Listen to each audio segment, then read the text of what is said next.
Here it is, folks, the biggest surprise of the year in Dragon Ball FighterZ. Super Saiyan 4 Gogeta will be the final DLC for Season 3, and because we never saw it coming, we never did a moveset prediction for him. I, for one, am extremely happy that we get to play him soon, but at the same time, I'm a bit concerned because there's just not a lot to pull from, and a lot of his Super Saiyan 4 moves were actually utilized in Gogeta Blue. That said, we did manage to cook up a complete moveset for him that I think you guys will enjoy. This video isn't sponsored, but it's brought to you by my awesome editor and friend who stayed up all night to bring this video to you guys, sort of a holiday gift. So shout out to Ian Renigan. Make sure to say thank you, Rene, in the comments down below. And after you do so, give me a follow on Twitch. I've been playing a lot of FighterZ lately, and I don't see myself stopping anytime soon. Alright, let's jump straight into it. The reason why this video was so hard to make was because Gogeta is only in half of an episode of Dragon Ball GT. His screen time is ridiculously small, but on top of that, a lot of his moves were already utilized in Gogeta Blue. So what's gonna happen here? Well, they could pull moves from Dragon Ball Heroes, but I believe they would be mostly normals, you know, punching and kicking, that kind of stuff. Nothing major. In Heroes, Gogeta uses Kaioken in Super Saiyan 4. And while that's cool, I think if it was in the game, most of the player base would go,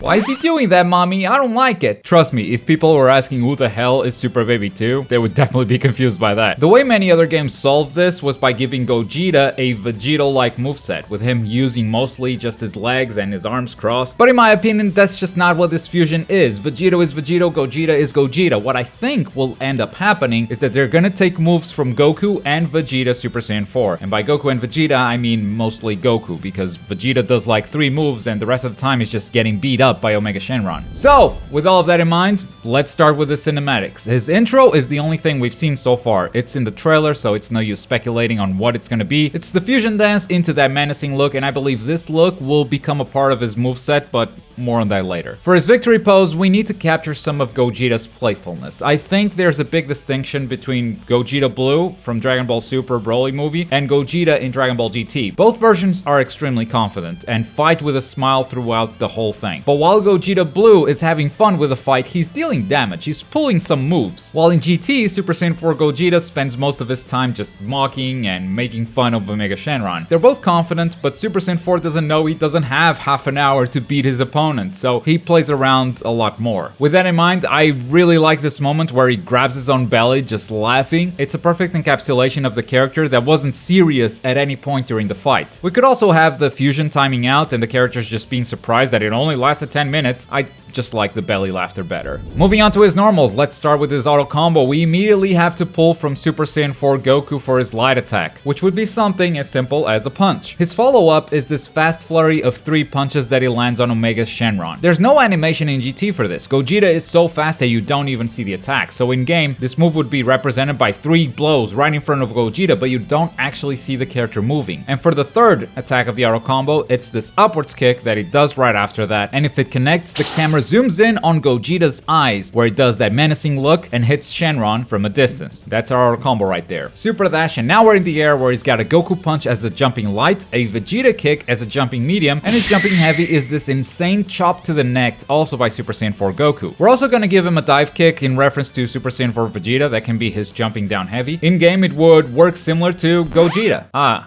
Right. We already have a Gogeta. Well, they can both have a dive kick. On the ground, his normals are mostly punching and kicking. Nothing super noteworthy was found in our research for these moves, except for his standing heavy attack, which should be this elbow, followed by a spinning kick. Oh, god damn it. Fine, standing heavy will be this Goku punch to the gut. It had multiple appearances, always with such great impact. There, I made it different. For ki blasts, it is a trend in fighters to make really powerful characters have beam normals, and I think Gogeta Super Saiyan 4 would be no exception. He would have a Blue Kamehameha instead of ki blasts. And don't make me say it. Yes, it's like Gogeta Blue. You can do it on the ground, you can do it in the air, angled downwards if you want. What do you want me to say? It's the same character. We are gonna make him different on the special attacks, don't worry. But before we get to that, his reflect. He would have a normal reflect, but visually it would be like a no sell. He just stands there and takes the hits. He doesn't wave his hand or feet around, he's just there, not taking damage. Moving on to special attacks, there's a gimmick that I want to bring up which would be common to a few of his special moves, and that's the clone gimmick. Yes, Gogeta Blue also does the clones, but this will be different, I promise. First up, we have a dash special. This dash is mostly taken from Budokai 3. It is engraved into my memory. I may have played that game way too much. Gogeta dashes at you and does nothing, just gets on your back. So it would be similar to Kefla's special attack where she crosses you up, except without the whole "whoa, I lost balance" thing. With the light version, you just do the dash with no follow-up, and if the opponent does nothing, you've essentially restarted your own pressure. But in order to make the opponent scared of pressing buttons, you're gonna use the medium version, which has a follow-up, and the follow-up is this elbow followed by the spinning kick. Yes, Gogeta Blue's standing heavy attack. We used it different, okay? This move has to be in, and I think this special attack is the perfect place to put it. Again, that's how it works in Budokai 3. And then the EX version is where the clones come in. This time you dash with two characters, but one of them is a clone. Which one is the real one? Well, that's up to you. If you hold the button, you stay in front. If you don't hold the button, you go behind your opponent. So it's a bit like Krillin's after image attack, except no one's above you, they're right behind you. The next attack is an instant transmission. It's a move not only taken from Goku, but also from Gogeta Blue. He uses instant transmission in the movie, but that never made it into his moveset. Well, since he stole so many moves from Super Saiyan 4, it's time for Super Saiyan 4 to steal some moves from Gogeta Blue. The instant transmission works similar to Goku Black, but it activates slightly faster, and that's because it will always have a follow-up. The follow-up with an attack button would be a dive kick that can be anti-aired, but the follow-up with a special button would be a downwards Kamehameha, which would punish that anti-air attempt. The light version keeps the same side, the medium crosses up, and the heavy does both of them, once again, with a clone. Only one of them is real though, when you choose which one by holding down the button or not. The EX follow-up would always be a beam followed by a dive kick that really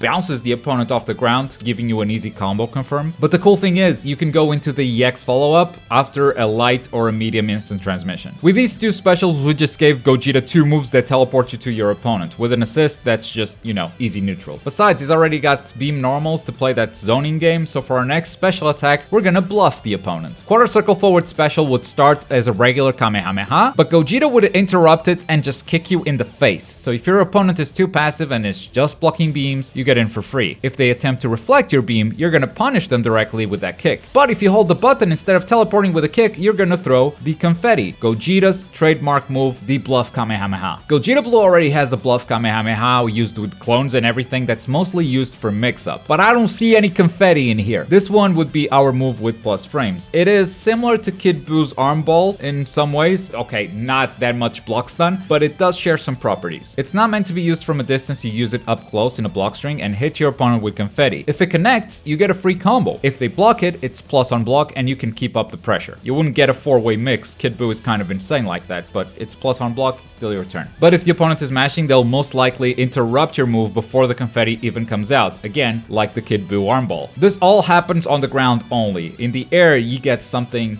different, a bit flashier. Instant transmission Kamehameha. Gogeta starts teleporting all over the place and then throws a beam straight down. If your opponent jumps, they'll have cross-up protection and be fine most likely. Otherwise, this would be very difficult to block because of the fast movement and you just don't know which side this is gonna hit you from. Next up, let's talk about parries and counters. One of the only moments where Gogeta Super Saiyan 4 goes serious in his fight against Omega Shenron is when Shenron throws his ultimate attack attempting to destroy the Earth. Gogeta blocks this attack with his knee, converts the negative energy in that attack into positive energy, and kicks it out of the Earth and into space. In the game, this would be a projectile parry. It only parries projectiles, but since we're talking about Gogeta here, this would be the first projectile parry that would actually parry projectile supers. Gogeta's gonna take that attack with his knee, and then he's gonna return you with his own attack, something that would be similar to base Goku's Spirit Bomb. A projectile with tracking, excellent scaling, but a projectile that he doesn't always have available. In the case of base Goku, he must first charge the projectile. With Gogeta, he must parry before throwing it. It's very possible that the opponent might block the incoming Spirit Bomb-like move, but if you parry a super, I'd say that thing is pretty much guaranteed to hit. And we've got one more special move. This time it would be a frame 1 parry that's called, hey,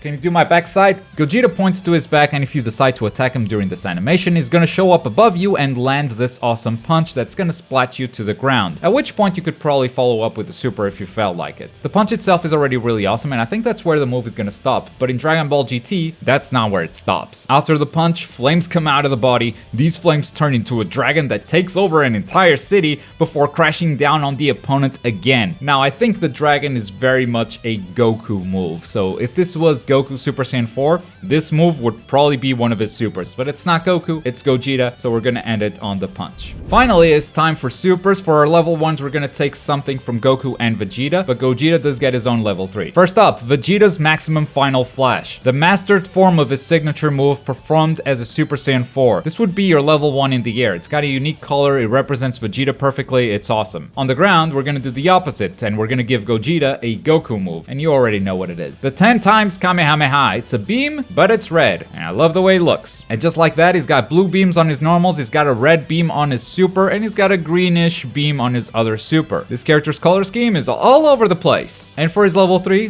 the Big Bang Kamehameha. God damn it, Gogeta Blues, stop stealing stuff! This would be a bigger deal than Gogeta Blues since it was only a level 1 with that character. This is a level 3, which means it will feature a higher quality of animation and deliver a bigger impact. In fact, we're also gonna give him an option to throw a level 5 where it goes from Big Bang Kamehameha to times 100 Big Bang Kamehameha. Visually, I can see it being similar to Teen Gohan, where he starts with a beam and then you turn it into a level 5 and the beam gets bigger, and he'd say something like Big Bang Kamehameha Hyakubanda. So to summarize, we already know his intro, but his victory pose should show his playful side. His auto combo is mostly made up of his own moves, but most of his normals would be taken from Super Saiyan 4 Goku and Vegeta. On special attacks, we have a cross-up dash and an instant transmission with the option to use his clone gimmick. He's got a Bluff Kamehameha, a Teleport Kamehameha, a Projectile Parry, an Awesome Parry, and then for his supers, we gave him a Final Flash, a Kamehameha, and of course, the Big Bang Kamehameha, which can turn into a level 5. And that's the moveset prediction for Gogeta Super Saiyan 4. I wouldn't be surprised if all of this is wrong. I have no idea what they're gonna do with this character. I mean, when they released Gogeta Blue, they probably had no idea they were gonna do this character at some point. Otherwise, they wouldn't have stolen so many moves. But anyway, are you guys excited for Gogeta Super Saiyan 4? Let me know in those comments down below. Don't forget to follow me on Twitch. I play matches with chat quite often if you ever want to play together. But that's gonna do it for today. Happy holidays, everyone. My name's Globku, and I'll see you next time. Bye.